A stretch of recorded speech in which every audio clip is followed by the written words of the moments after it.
We are studying magnetic effect of electric current. In the last lecture, I explained Biot-Savart law. So Biot-Savart law gives magnetic field due to small current carrying element.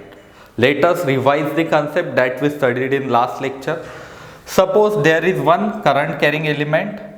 मैंने एक current carrying element आपको दिया है. Current I is flowing through this wire. एक wire दी है जिसमें से I current flow हो रहा है. इफ सपोज मुझे इस पॉइंट पे फील्ड निकालनी है, पॉइंट P पे, तो हम एक लॉ का सहारा ले सकते हैं जिस लॉ को कहते हैं बायोट-सेवर्ट लॉ.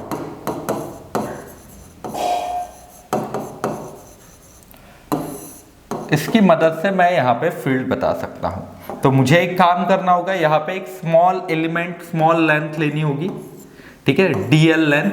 dl ये हम एक वेक्टर कंसीडर कर सकते हैं. Displacement it is vector quantity.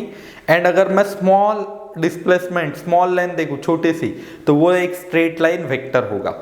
So this is vector dl. इस पॉइंट को एंड p पॉइंट को ज्वाइन कर लो. ये जो एंगल बनेगा, ये डिस्टेंस है सपोज r, एंड ये जो एंगल है इट इज थीटा. तो इन बायोट-सेवर्ट का कहना था कि यहाँ पे जो फील्ड होगी dB, ठीक है. सो d क्यों लिखा है हमने? d लिखा है क्योंकि स्मॉल है and it is vector quantity. So dB is directly proportional to current. जितना ज्यादा करंट उतनी ज्यादा field. dB is directly proportional to dl. ये करंट कैरिंग एलिमेंट हमने बड़ा अगर लिया तो फील्ड ज्यादा होगी. छोटा एलिमेंट कंसिडर करते हैं तो स्मॉल. ये this field is inversely proportional to r square. ये r जितना ज्यादा होगा उतनी कम फील्ड होगी. मीन्स जितने दूर तक हम पॉइंट चेक करेंगे उतनी कम फील्ड होती जाएगी. ठीक है. और आगे this dB is directly proportional to sine of angle between this dl vector and r vector. ठीक है, एक करंट कैरिंग एलिमेंट एंड इस रेडियस वेक्टर के बीच में जो एंगल है उसके directly proportional of sine of that angle. If suppose मैं इन सभी को कंबाइंड कर दूं तो मुझे एक इक्वेशन मिलता था. इक्वेशन क्या आया था याद करो जरा. dB is directly proportional to I dl sine theta upon r square. ये पढ़ाया था हमने. इफ सपोज ये प्रोपोर्शनलिटी कांस्टेंट और प्रोपोर्शनलिटी हटा देता हूं तो एक प्रोपोर्शनलिटी कांस्टेंट आएगा. मैं dB इक्वल्स टू लिख सकता हूँ. प्रोपोर्शनलिटी कांस्टेंट यहाँ पे आता है म्यू नॉट बाय 4 पाई. ठीक है, I dl sine theta upon r square. ये आई dB की वैल्यू कितनी आ रही है? Mu naught by 4 pi I dl sine theta by r square. ये म्यू नॉट बाय 4 पाई आपके लिए एक न्यू कॉन्सेप्ट था. ये प्रोपोर्शनलिटी कांस्टेंट था. It is proportionality constant mu naught by 4 pi and इसकी वैल्यू होती है 10⁻⁻⁷. मैंने कल समझाया था ना, टेस्ला मीटर पर एम्पियर. ठीक है, क्योंकि ये dB field is measured in Tesla और वेबर पर मीटर स्क्वायर और गॉस, इनमें हम मेजर करते हैं. तो टेस्ला इंटू 1 मीटर कैंसिल हो जाएगा. साइन के तो कुछ डायमेंशंस यूनिट्स होते नहीं. So tesla metre upon current divide में आ जाएगा तो टेस्ला मीटर पर एम्पियर. ये वैल्यू आपको याद रखनी है. From this value mu naught की वैल्यू हम कैलकुलेट कर सकते हैं. कैसे करेंगे? सिंपल है. देखो, हम ऐसा कुछ बोल सकते हैं. Mu naught by 4 pi 10⁻⁻⁷. Mu naught equals to 4 pi into 10⁻⁻⁷.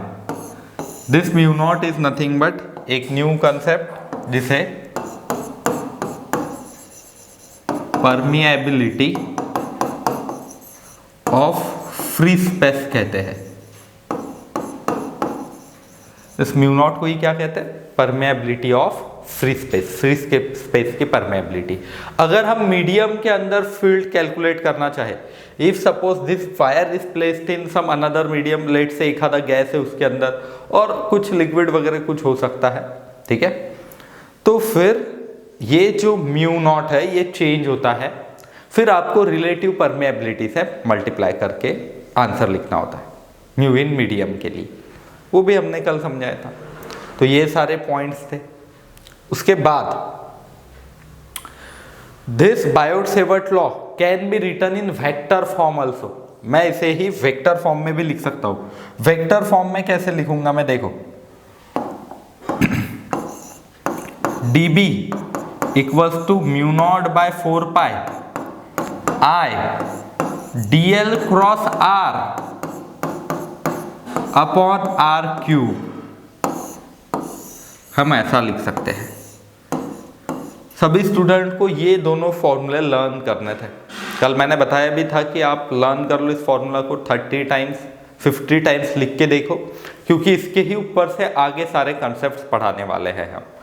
ये तो हुआ स्मॉल एलिमेंट की वजह से, बट बच्चों के मन में ख्याल आता कि सर हमारे पास तो बहुत बड़े एलिमेंट होते हैं, then how to calculate field due to that elements.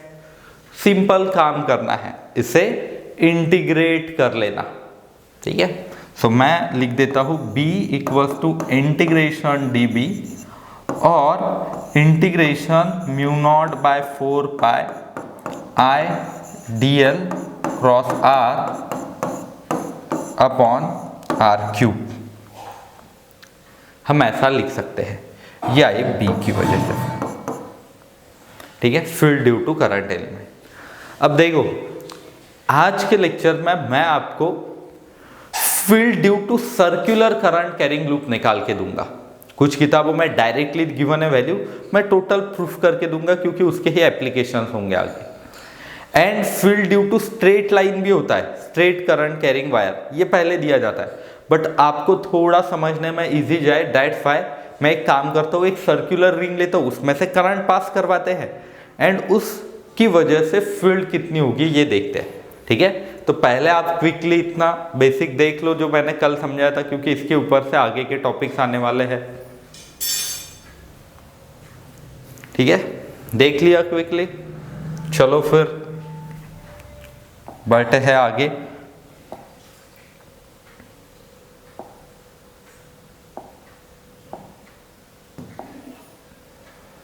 देखो अब एक काम करता हूं मैं, नेक्स्ट जो टॉपिक है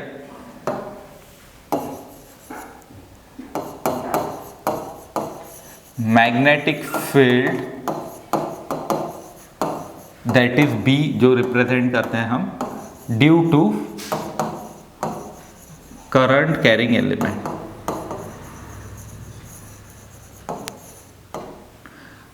due to circular, circular main word है यहाँ पे,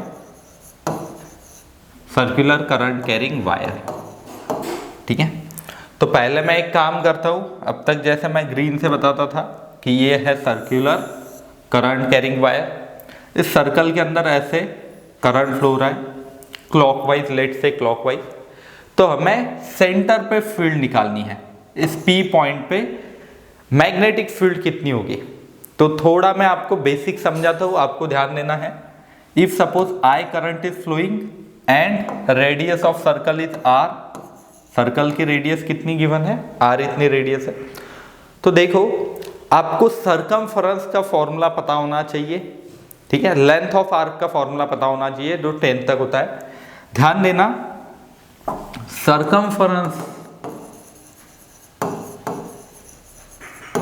सरकमफेरेंस ऑफ सर्कल के लिए फॉर्मूला कितना होता है, 2 पाई r और pi d, where d is diameter.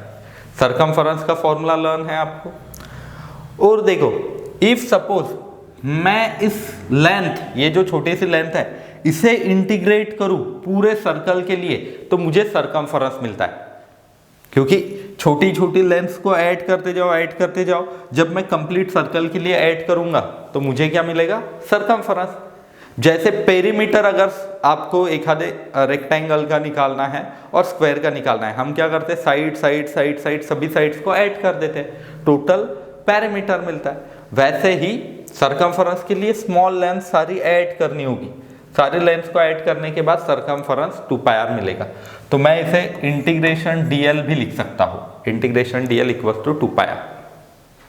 और एक आपको फॉर्मूला पता होना चाहिए length of arc. For example ये ऐसी एक आर्क है, ठीक है, थीटा एंगल यहाँ पे बन रहा है, रेडियस इज r। सो ये जो लेंथ होगी, ये जो मैंने शेड करके आपको बोल्ड करके बताई है, this length is nothing but length of arc. And length of arc के लिए फॉर्मूला होता है r इंटू थीटा। ये दोनों बेसिक सर्कल के आपको पता होनी चाहिए इस डेरिवेशन को पढ़ने से पहले। अब समझते हैं फील्ड कितनी होगी।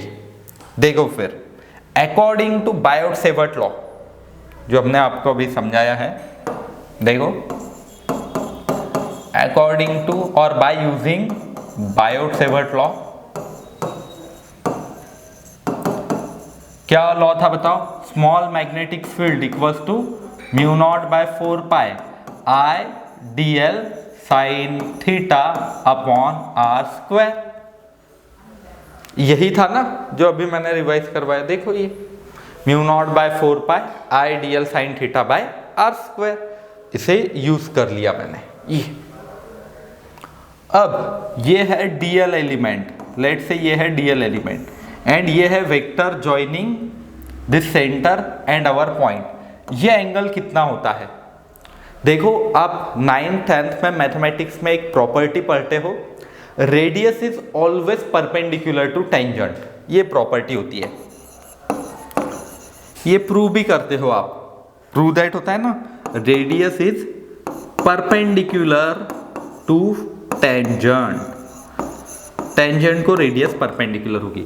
दैट मीन्स यहाँ पे थीटा की वैल्यू कितनी आई है बताओ जरा? 90 डिग्री। तो मैं यहाँ पे साइन 90 लिखूंगा। देखो फिर dB के लिए मैं आगे क्या लिख सकता हूँ? dB इक्वल्स टू ये थीटा की जगह 90 degree, mu naught by 4π I dl sine 90 upon ये जो है कैपिटल R स्क्वायर लिख लेता हूँ मैं। सिंपल, वेक्टर फॉर्म में लिखने की जरूरत नहीं क्योंकि डायरेक्शन तो मैं बाद में बता दूंगा। I dl sine 90 by R square. Sine 90 की वैल्यू कितनी होती है? 1। ट्रिग्नोमेट्रिक रेशियोज लर्न होनी चाहिए। Sine 90 is nothing but 1। आगे dB इक्वल्स टू निकल के आया है mu naught by 4π I dl into 1 upon R square, ऐसे होगी। अब अगर मुझे नेट फील्ड निकालनी है B, तो मुझे क्या करना होगा? इस dB को इंटीग्रेट करो, क्योंकि मैंने सिर्फ ये येलो वाला जो हिस्सा है स्मॉल एलिमेंट करंट कैरिंग, उसकी वजह से फील्ड देखी है। पूरे सर्कल की वजह से अगर फील्ड निकालनी है इस पॉइंट पे कि कितनी मैग्नेटिक फील्ड होगी, मुझे इंटीग्रेट करना होगा। और मैं इंटीग्रेशन लिख सकता हूँ mu naught by 4π I by R square dl। तो कुछ स्टूडेंट्स ने लेट एडमिशन ली है, मैंने ये इंटीग्रेशन पूरा समझाया भी था स्टूडेंट्स को डेरिवेटिव इंटीग्रेशन में। एंड मैंने अभी आज आपको चूज करते वक्त बहुत ही सिंपल वाला कंसेप्ट मैं चूज कर रहा हूँ जिसमें इंटीग्रेशन का कोई फॉर्मूला लगता भी नहीं। नेक्स्ट लेक्चर में लगेंगे तो उसके लिए मैं आपको बता दूंगा कि ये वीडियोस आपको देखने होंगे। देखो अब क्या कर सकता हूँ मैं, आज तक का तो सिंपल है, सभी को आ जाएगा ये, ध्यान देना। Mu naught by 4π I by R square constant है, इस इंटीग्रेशन के बाहर लिख लो mu naught by 4π I upon R square integration dl। Integration dl कितना होगा? 2πr, क्योंकि ये छोटा छोटा dl में अगर पूरा ऐड कर लूं तो कितना होगा? सर्कल के सरकमफेरेंस जितना। Means this dl can be replaced by 2πr। इसी वजह से मैंने पहले ही आपको बताया था कि ये सरकमफेरेंस लर्न होना चाहिए। तो ये देखो अब क्या होगा, mu naught by 4π I upon R square into 2πr। मुझे यहाँ से पाई पाई कैंसिल होता हुआ दिखाई दे रहा है, 2 1 जा 2 2 जा, एक R कैंसल। देखो अब फाइनल मैं रिजल्ट B की वैल्यू ऐसे लिख सकता हूँ, ये लर्न करना है सभी को, मैक्सिमम टाइम्स लिख के देखो, लर्न कर लो। Mu naught by 2 I by R आ गई वैल्यू। साथ में ही क्लॉकवाइज अगर करंट है, डायरेक्शन कैसे होती है, इनवर्ड, और राइट हैंड थंब रूल से भी देखो डायरेक्शन कैसे होगी, क्लॉकवाइज करंट फ्लो रहा है तो इनवर्ड डायरेक्शन होगी। सो मैं यहाँ पे एक क्रॉस लिख लेता हूँ। दिस क्रॉस रिप्रेजेंट दैट ये जो फील्ड होगी यहाँ पे करंट ये वायर में घूम रहा है, ग्रीन वाले वायर में, ठीक है, एंड फील्ड इनवर्ड जा रही है, ठीक है। तो ये ग्रीन वाला फील्ड नहीं है, ग्रीन वाली ये जो है ना, इट इज क्या है, current carrying wire, it is current carrying wire and this pink is nothing but field B.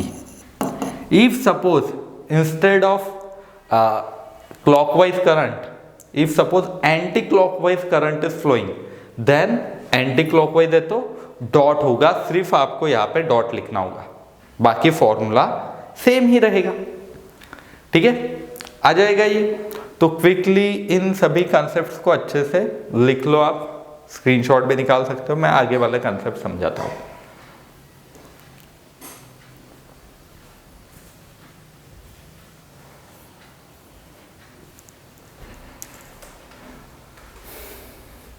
देखो अब हमने पूरे सर्कल की वजह से फील्ड निकाल ली। अगर मुझे पूरे सर्कल की वजह एक आर्क दी है, ठीक है, एक आर्क है, उसकी वजह से फील्ड निकालना है तो कैसे होगा? क्योंकि कुछ बच्चों के मन में सवाल होता ही है कि सर सेमी सर्कल हो तो, क्वार्टर सर्कल हो तो, 3/4 ऑफ सर्कल है तो, अब हमें फील्ड समझाओ। सारे मैं बता देता हूं, ध्यान देना। दूसरा है field due to circular arc. एक सर्कुलर आर्क ले लेता हूं मैं, उसकी वजह से फील्ड ढूंढनी है।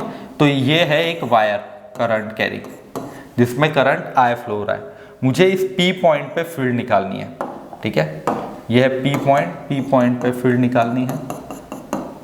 कुछ मुझे गिवन होता है, रेडियस मुझे R गिवन है, ठीक है, ये एंगल थीटा गिवन है, इस P पॉइंट पे फील्ड निकालनी है। What I will do is, मैं एक यहाँ पे स्मॉल करंट कैरिंग एलिमेंट ले लेता हूँ, लेट से DL, एंड ये होगा R वेक्टर, ठीक है।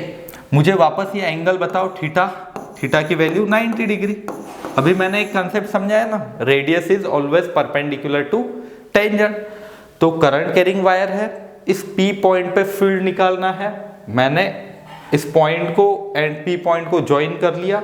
अब P पॉइंट पे फील्ड निकाल के देखता हूँ बाय यूजिंग बायोट-सेवर्ट लॉ।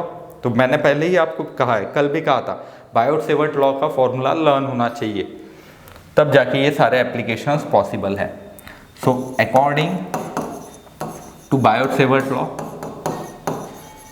और by using Biot Savart law I can say that dB equals to mu naught by 4 pi I dl sin theta by r square। sin 90 की वैल्यू कितनी होगी, यहाँ पे थीटा की जगह 90 पुट कर देना, आपको ये वैल्यू मिलेगी कुछ, dB equals to mu naught by 4 pi I dl by r square। अगर नेट फील्ड निकालनी है, मुझे क्या करना होगा, इसे इंटीग्रेट, स्मॉल फील्ड को इंटीग्रेट कर लो, mu naught by 4 pi I upon R square integration DL। Integration DL कितना होगा, ध्यान देना, लास्ट टाइम ये जो करंट कैरिंग वायर थी पूरे एक सर्कल में थी, ठीक है, तो सर्कल का सरकमफेरेंस हमने ले लिया। अब इस वक्त देखो सेकंड केस में करंट कैरिंग वायर सिर्फ इतनी है, तो ये जितनी लेंथ होगी ग्रीन वाली और लेंथ ऑफ आर्क जितनी है उतना ही DL का इंटीग्रेशन, मींस DL को मैं ऐड करते जाऊँ, इंटीग्रेट करते जाऊँ, तो DL का इंटीग्रेशन कितना निकल के आएगा, integration DL will be equals to length of arc. Length of arc कितनी होती है, मैंने अभी आपको फॉर्मूला समझाया है, लेंथ ऑफ आर्क के लिए R इंटू थीटा, ये length of arc R into theta, कर लेते हैं इसे यूज, ठीक है। देखो कैसे होगा, mu naught by 4 pi I by R square into R into theta. एक आर कैंसिल हो जाएगा। बी के लिए जो फाइनल फॉर्मूला आ रहा है लर्न कर लेना है सभी को। B equals to mu naught by 4 pi I by R into theta. But theta should be always in radians. Theta किस में होना चाहिए? रेडियंस में। ऐसे मत कर लेना यहाँ पे थीटा 30 डिग्री है तो 30 लिख दिया, नहीं, पहले 30 को रेडियन में कन्वर्ट करो एंड डन लिखो। ठीक है, मैं आपको कन्वर्जन फैक्टर भी बता देता हूँ, पहले भी बता चुका हूँ तो भी वापस। Pi radian equals to 180 degrees. ठीक है, pi radian equals to 180 degree और 180 degree equals to pi radian. 30 degree है तो 30 डिग्री के लिए मैं क्या लिख सकता हूँ? Pi by 6। 180 बाय 6 किए तो 30 आता, तो पाई बाय 6 किए तो भी 30 डिग्री आ जाएगा। 90 डिग्री है तो कितना होगा? Pi by 2। 180 डिग्री है तो कितना होगा? पाई। ये आपको बेसिक पता होनी चाहिए। और सिंपल मैं बता सकता हूँ multiply by pi by 180 to convert degrees into radian. क्या करना है आपको? Multiply by pi upon 180। Pi upon 180 से मल्टीप्लाई करो, कन्वर्जन हो जाएगा। एंड फॉर्मूला में पुट करते वक्त हर वक्त रेडियन ही यूज करना। ठीक है, तो मैंने आपको चाहे कितना भी एंगल क्यों ना हो, कैसे फील्ड निकालनी, ये फॉर्मूला निकाल के दिया है। तो दो फॉर्मूले तब तक लर्न करने, एक सर्किल, कंप्लीट सर्कल की वजह से सेंटर पे, दूसरा चाहे एंगल कितना भी रहो, ये वाला फॉर्मूला। अब कंप्लीट सर्कल के लिए पूरा एंगल कितना बनता है बताओ जरा? 360 डिग्री। 360 डिग्री और 2 पाई रेडियन। 360 में 2 पाई होगा ना, 180 इंटू 2 पाई। तो अगर मैं यहाँ पे 2 पाई रख दूँ तो 2 पाई 2 जा 4 पाई। तो बी के लिए फॉर्मूला आया है mu naught by 2 I by R. ये फॉर्मूला निकल के आया। ठीक है, देखो जरा, ये होगा, यही है वो mu naught by 2 I by R. If suppose मैं कितना पुट करता हूँ, यहाँ पे एक एक्स्ट्रा पॉइंट लिख के दे रहा हूँ मैं। If theta equals to 2 pi और कंप्लीट सर्कल है, तो बताओ b equals to mu naught by 4 pi I by R into 2 pi. 2 pi 2 जा होगा और mu naught by 2 I by R. Complete circle के लिए जो फॉर्मूला था वही निकल के आ रहा है। ठीक है, एंड डायरेक्शन कैसे होगी? ये है तो इनवर्ड है तो मैं क्रॉस लिखता हूं। डायरेक्शन अगर ये करंट इस तरफ आ रहा होगा, ठीक है, तो आउटवर्ड भी आ सकती है। डायरेक्शन के लिए मैंने प्रीवियस वीडियोस बनाए हैं कि डायरेक्शन ऑफ मैग्नेटिक फील्ड किस तरफ होती है, आ जाएगा ये भी। तो ये देख लो एक आर्क का क्विकली। नेक्स्ट समझा देता हूं मैं कुछ। ठीक है, चलो फिर नेक्स्ट मुझे अगर सेमी सर्कल की वजह से बताना है, ठीक है, नेक्स्ट कंसेप्ट है B due to semi circle. तो बी का अभी जो मैंने फॉर्मूला लिख के दिया था वो पहले लर्न कर लेना। Mu naught by 4 pi I by R into theta. ये फॉर्मूला लर्न कर लिया मैंने, एक एक लगा के देखता हूँ। सेमी सर्कल मीन्स ऐसे होगा कुछ। एंगल कितना बन रहा है बताओ ये जरा? थीटा की वैल्यू कितनी है? 2 पाई के, सॉरी, थीटा की वैल्यू कितनी है? पाई के बराबर 180 डिग्री। तो पाई यहाँ पे रख देते हैं, बी की वैल्यू निकाल लेते हैं। B equals to mu naught by 4 pi I by R into pi. Pi या फिर 180 डिग्री भी है भाई, 90 90 180। तो ये पाई पाई कैंसिल होगा। बी के लिए फॉर्मूला कितना आया है? Mu naught by 4 I by R. Learn कर लो इस फॉर्मूला को। क्लॉकवाइज है तो इनवर्ड, एंटी क्लॉकवाइज होता तो आउटवर्ड, मीन्स डॉट लिखते हैं यहाँ पे। ये है सेमी सर्कल हो गया। क्वार्टर सर्कल का देख लेते हैं।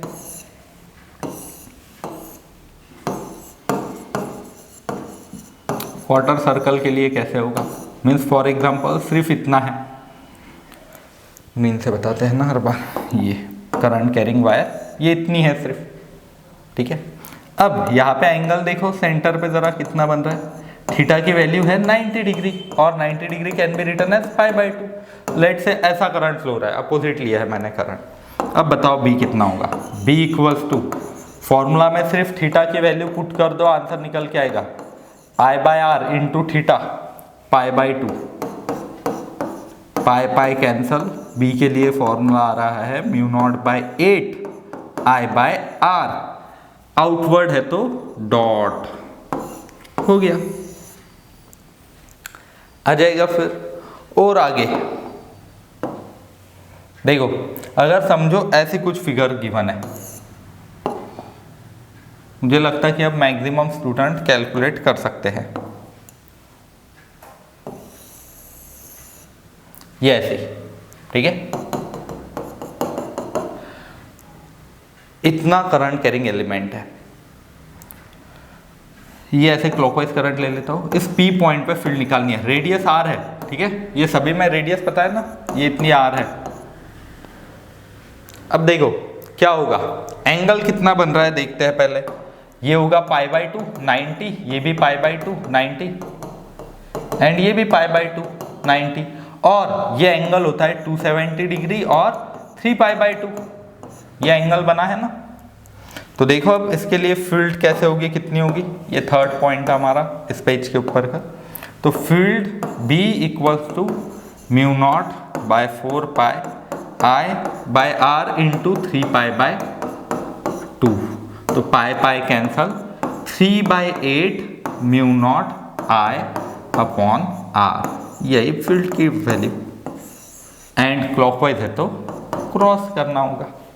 इस क्रॉस डॉट का बहुत महत्व है, बहुत ज़्यादा इंपॉर्टेंस है, ठीक है। तो देखो आज क्या किया मैंने, बायोट सेवर्ट लॉ का यूज करके सर्कुलर शेप में अगर करंट कैरिंग वायर है तो फील्ड निकाल के बताइए। इनके ऊपर बेस्ड और क्वेश्चंस रहेंगे, एमसीक्यू रहेंगे, ठीक है। तो आज फॉर्मूले जो आपको याद करना है, एक तो Biot Savart law μ0/4 π I/dl sin θ/r² learn कर लेना। दूसरा, सर्कुलर करंट कैरिंग वायर की वजह से निकालनी है तो μ0/2 I/r, ठीक है। अगर समझो आर्क है तो आर्क की वजह से μ0/4 π I/r into theta, but theta should be taken into radians. Fourth, semi circle है तो μ0/4 I/r, थीटा की वैल्यू मैंने कितनी पुट कर दी, पाई। एंड क्वार्टर सर्कल है तो μ0/8 I/r। ये सारे फॉर्मूलेज आपको लर्न करके रखना है। डेरिवेशंस मैंने पूरे प्रूफ करके लिए हैं, बट एमसीक्यू सॉल्व करने के लिए फॉर्मूले ज़्यादा इंपॉर्टेंट है, ठीक है। तो कल मिलते हैं वापस, कल मैं आपको magnetic field due to straight current carrying conductor पढ़ाऊंगा, एंड पहले ये इतना रिवाइज करके दूंगा, ठीक है।